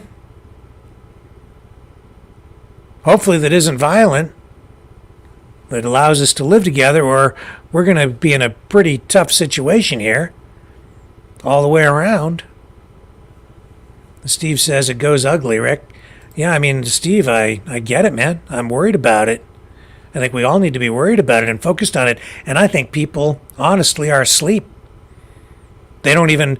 I think you have a lot of people out there joining in this chanting, saying, free Turtle Island, not realizing that it's aimed right at them, us, you, anybody who's ever moved here who isn't indigenous, native, Indian, however, whatever phrase you want to use. I don't even want to get into that, what's the right phrase or politically correct term to use or whatever. Who are they referring to? They're talking about the first people in the land, giving it back, all of it. Free Turtle Island. Poets Market says Canada is at civil war right now. It feels like we're being forced into it. Determined some people are to push us right into that. Merrick Butler says, 2 years. I don't know if you guys remember, especially, when I was talking about all that stuff way back at Winnipeg. I was really bringing that up to the surface. I was trying to explain it. UNDRIP, colonialism, all these things. I've been talking about it for a long time. And now it's out there in the streets.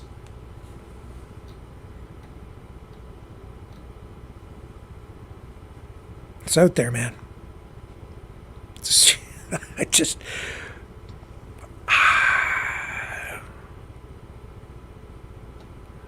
I don't know. In my opinion, we have to find a way to live together because we're too mixed. We have, whether we like it or not, the country has changed. The demographics have changed. I can tell you, just coming through that airport in Toronto in this past day, you go up to Toronto and you walk around, and it's not like Toronto in the 1970s. And I'll tell you this, as much as people want to just turn back the hands of time, you can't do it. This country has forever changed.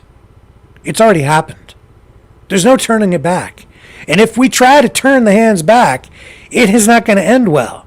We have to find a way to move forward so that we can all live together in a peaceful way, which I think we can. But if we don't, Steve's right. It'll get bad. It'll get real bad. I really don't want it to go there, man. But I'm one little guy with one little voice sitting in this chair. I've been trying to tell people for the past 2 years, and all I've really seen happen is extreme polarization. People sucked to this side or that side or over here. And it's like people want to fight. And the people who want to fight code their language, and they cloak it and they mask it. And you're getting more and more radicalization even all the way around. Now you have protests in the streets. You've got railways being blocked tonight. You've got highways being blocked. A lot of other people want to block infrastructure too for other reasons. It's not good. The one thing I can say, though, that maybe gives us a little bit of hope, and Raging Against the Machine says they want to keep pumping more in, though, Rick. Yeah, we are. I know, man. I know. And, that the problem is that as more and more people come in, and I'm not talking about the racial issues or any of that stuff, it's just sheer numbers, right? If you just massive numbers of new people coming into the country, and you can't take care of people, you can't provide, if your system and your economy can't provide a decent standard of living for people and the resources that they need to survive, people will find ways to survive, and they will become resentful and angry, and then things are going to get bad. So, that's what I've been saying too. We need to handle this stuff responsibly, and JT is not doing that. This budget tonight doesn't do that. It's like they're blind. They don't care. They're just on the agenda, and they've got their foot on the accelerator, and they're like, yeah, let's drive 150 miles an hour, and to hell with it. Doesn't matter if the healthcare system breaks under the strain. Screw it! Let's go! Oh, wow. So we get what we have. Hopefully people vote in the right way in the next election. And hopefully we get real effective change. Yeah. Alonzo says nobody works no more. It's not worth it. Pays slave labor. Well, I wouldn't. In some cases, that's true. If you're at the low end of the socioeconomic spectrum, yeah. If you're working for minimum wage, you're not making a living. Now, if you're driving a truck, I heard Freedom George talking just the other day, saying he's losing $450 a day. And I think he actually drives farm implements or something, is what his job is. So I was calculating that out, and there's a guy who could be making like 120 G's a year, and even with a 50% tax rate, income tax rate, if you put that into RSPs and use the other tax breaks that are available to people for retirement savings and so on, you can leverage that So you get a capital gain that's supposed to be tax-free ultimately until you take it out at the end. Not a liberal invention as far as I know.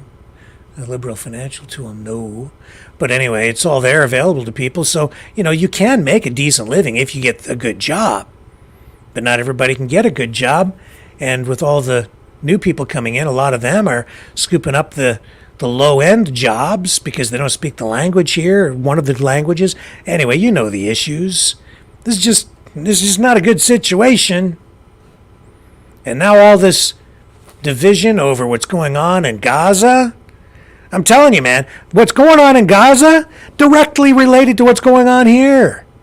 You just heard the chant on the street. From the river to the sea, Palestine will be free. Free, free, Turtle Island. That's here.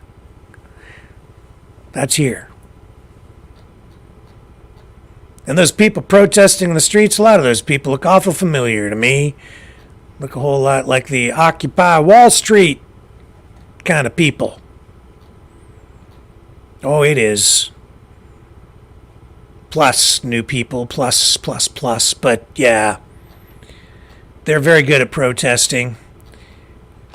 And if they're not gluing themselves to the road to make a statement on environmentalism, they are out there blocking a railroad, calling for the people of Palestine to be free, and the people of Turtle Island to be free. Yeah. Alonso says there isn't good jobs nowhere. You need about 200 hours per week of entry-level minimum wage jobs to stay above and live comfortable. Yeah, I know with the prices the way they are, you can't really live on a minimum wage job. That's why I keep saying these damn politicians, no, we're going to increase the minimum wage. Yeah, even then, man, you add another $1, it's still not enough. It's just not enough. Screw the minimum wage. I don't even want them to focus on the damn minimum wage. Let's start creating, through good economic policies, an environment that fosters the creation of high-paying jobs in the energy sector. Bring back manufacturing. We can do that. Get people the maximum wage. Get people maximum opportunity. Get the economy growing again. Create real wealth and through productivity and good jobs.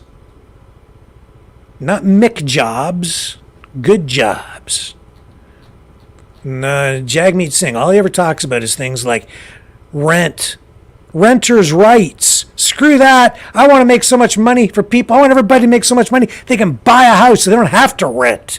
They can build equity over time.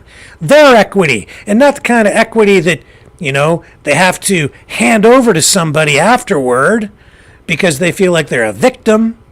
I've been victimized. You owe me your equity. It's equitable. You got to turn it over to me because I've been victimized. No, I want the victim, the person who's a victim, to make a crap load of money too through opportunity so that they can get a house too. Everybody should be given the opportunity to make the maximum wage and make the most of themselves, to rise up as an individual and make the most of themselves as an individual. That's what freedom is. That's what true freedom is. A free country is a country that affords everyone opportunity to make the most of themselves, to realize their maximum potential. And by realizing your maximum potential as an individual, you then contribute the maximum to your community, the maximum to your country, by being the best that you can be, by being the most that you can be. And any good government, any government focused on true freedom, is a government that focuses on that, on fostering the development of individuals and investing in you. Our government has it completely freaking upside down. Don't know what else to tell you, but I'll figure it out. And I'll share it with you when we come back.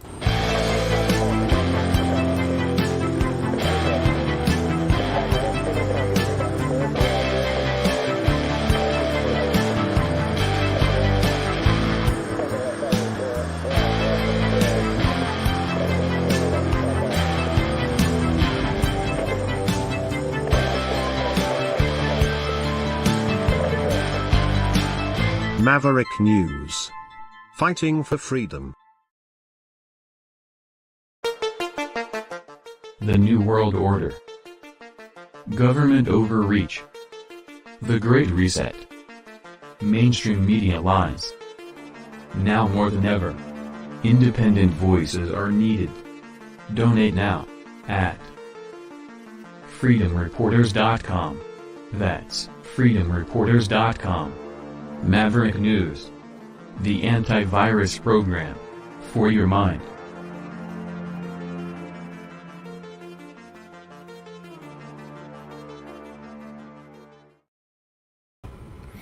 So, just to kind of summarize what happened with this federal budget in Canada, who's going to pay? Well, carbon tax rebates for small businesses, I guess, are coming, apparently. The budget says as many as 600,000 small businesses are going to get some sort of share of a $2.5 billion fund that has been created as a result of the carbon tax. Now, you're going to pay an additional $4 per carton on cigarettes, and this all starts tomorrow, on top of the $1.49 that was added on April 1st as part of an automatic inflation adjustment. And you're going to pay more for vaping products. So there's one of your sin taxes, which they always hit in these budgets, these federal budgets. I don't know, what is the going rate for a carton of cigarettes in Canada? I don't smoke, so what is the price of a carton of cigarettes in Ontario? $14 a package for cigarettes? Oh my. Holy Toledo. Wow. Yeah, I don't smoke. Thank goodness for that. A carton, $120 to $136. Some as high as Belvedere filtered tip mild Virginia 20s are $150. And that's going up tomorrow. Oh my, as much as $150 for a carton of cigarettes. At the low end, you're paying like $100.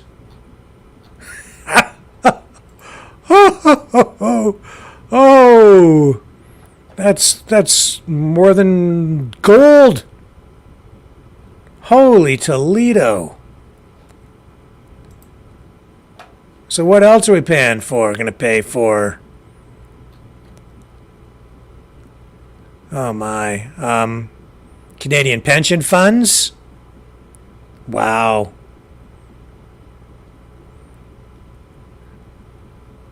So you get a pension fund, they're going to tax your pensions, your pension funds, I guess.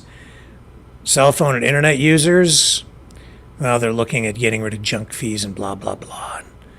Stuff like that, but I already told you it's not going to make a whole lot of difference because you're already paying way, way, way over market value because they've limited competition. And ticket prices for concerts, sporting events.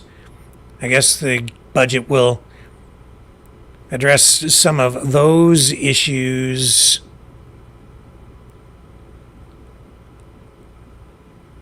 And they're going to take measures to crack down on fraudulent sellers. Scalpers, I guess, basically. And this and the like. I don't know. It doesn't look that friendly to the average Canadian. And it's funny, to hear the way Jagmeet Singh talks. The NDP used to be the party of the working class. And yet, really, the policies that I see fall into place now, and you even hear Pierre Poilievre using language that is very pro-blue collar, pro-worker, pro-middle class. And I'd say that the economic policy we've seen from the most recent conservative governments of the recent past also favor the middle class more than, by far, than the liberal government policies have. That's because they come up with all kinds of innovative financial approaches that make it possible for people to end up owning homes. I've seen that over time. Because they create incentives and remove penalties. Instead of trying to directly control things, they use market forces in order to facilitate things. But we will see. We'll see if this even passes. And if it doesn't, we could potentially be into an election. And it doesn't sound like Jagmeet Singh is entirely sold on this. So Jagmeet Singh and the NDP may not ultimately end up supporting this. And if they don't, get ready to cast your ballots in the next federal election in Canada. Now we're hearing tonight as well that Hezbollah has launched new drone attacks against Israel. So we're following that for you this evening as well. We're following these protests. I'll keep an eye on that even through the night. And if there's more to talk about, and I'm sure there will be, we'll get into it more tomorrow. But still no sign yet of retaliation or a strike against Iran by Israel. Although we're told that Israel is still determined to do that and that they have possibly even finished preparatory actions in order to lash out at Iran. And with those hypersonic missiles in play here now, as I showed you in that previous video, it's very destabilizing to the whole thing, this technology. And if Kevin's assessment the other night, Kevin Michelizzi, if his assessment analysis is accurate, then what we might see from Iran as a response to the Israeli response, the next volley, might be a whole lot worse than what we saw that first night, where Iran launched all those drones and all those missiles, and some of those hypersonic missiles got through. Minimal damage. Iran said, don't attack us. As far as we're concerned, it's over with. That's the message that we received. Well, what degree of sincerity is behind any of this on either side? You have to wait and see what they do, not just listen to what they have to say. So the world really is watching tonight. And a lot of people very nervous. While that's going on, we have increased taxes. Well, Axe the Tax protests are going on across the country. And these Axe the Tax protests, well, they're in various locations across Canada, not huge at all. Not getting the kind of numbers out that the organizers had hoped for. But I will leave you with this. These folks were singing a song to Justin Trudeau out in Alberta on the Trans-Canada Highway. This Freedom George video. Let me share this with you. Knowledge is power, the coffers await. Truth was always too thin nail. Just the way that these things go. As instinct either works or fails. Entrenched in earth, row by row. The truth in bones, it hits home. Like foxes claw out of the shit. Rabbits don't dig catacombs. Bite the bullet bit by bit. Bothered by authoritarian states, like an author offered a historian's fate. Books laid to waste for the library's sake. Knowledge is power, the coffers await. Gold at the bottom of the fall. This war of words never gets sold. Action speaks loudest of all. There's fairy tales to be told. Cold at the bottom of the fall. This war of words never gets old. Action speaks loudest of all. That actually wasn't the song that I wanted to share with you tonight, but it's pretty good too. So, folks, with that, I am going to wrap things up here tonight. If you're inclined, you can support the program by donating at maverickdonations.com.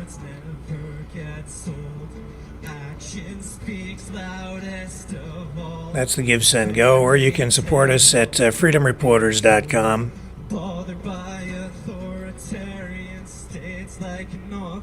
Please like, share, subscribe. If you haven't... if you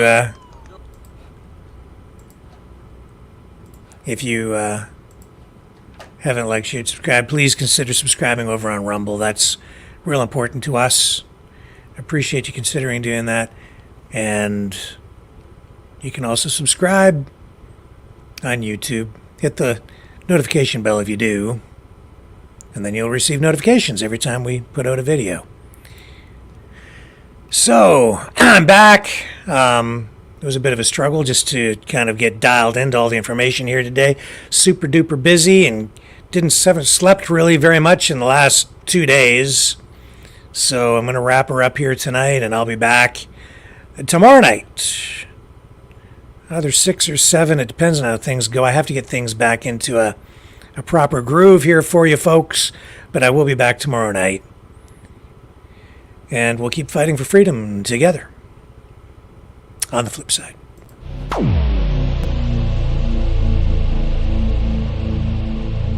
This has been a Maverick Multimedia production.